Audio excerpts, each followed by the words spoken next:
notation from Euler, but let's deal with it. So this can be simplified to, well, d subscript x. Before we deal with the first factor in this term, we see a exponent of -1 in the second factor. So let's just deal with that and put that thing in its place. It's just going to be the denominator of a fraction. So it's 4x squared plus 6x plus 9. Thus, from grade 10 is the difference of cubes. So let's deal with that. So that's just going to be, well, the cube root of 8 is 2. The cube root of x cubed is just x. And then the cube root of 27 is just 3. Right, so that's as is, as we should be remembering it. Now, 2x squared is just 4x squared. Then to get the middle term, we take the product of the first and the second term and we change the sign. So 2x times positive 3, not negative 3, is, well, 6x, and negative 3 squared is just plus 9. And then the reason for the green should become evident. Because that is exactly the same as that, which means this becomes easy to take a derivative from. And as soon as we're capable of doing that, we can drop the notation. Same thing as we do with the limits.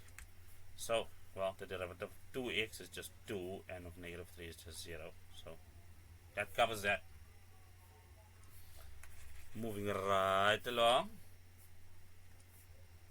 Well, we can see something, yeah, quite a bit simpler over here. So that's just going to be d subscript x. So let's FOIL that, and we have 3x squared minus 7x.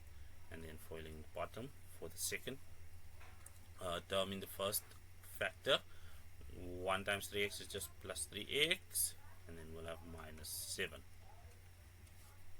So d subscript x will equal 3x squared. That becomes minus 4x minus 7. And of course we are now ready to take the derivative of this term over here, of this expression. Apologies. So 2 times 3 is just 6x. X to the power what? Well, 2 minus 1 is just 1, so that is good. And then, of course, over here we'll have, well, 1 times negative 4 is minus 4, and 1 minus 1 gives us 0. And anything to the power 0 is equal to 1. So that's good over there. Over here we have something similar to what we did in our first example. So let's be similar. That'll be d subscript x. Well, that's just going to be x minus 1, because x is the cube root of x cubed, and 1 is the cube root of 1. How special 1 is. Then, of course, to fill out our second term, we'll have, well, x squared is x squared minus x. If we change the sign, it becomes plus x. And then for the back, we'll have plus 1, because that is negative 1 all squared. And then, of course, we have x minus 1 at the bottom. That was the point of the factorization, such that we can now apply first derivative over here. Well, we'll have 2x plus 1, because the derivative of 1 is just 0. Now, I'm smiley facing this with the top. Are you finished?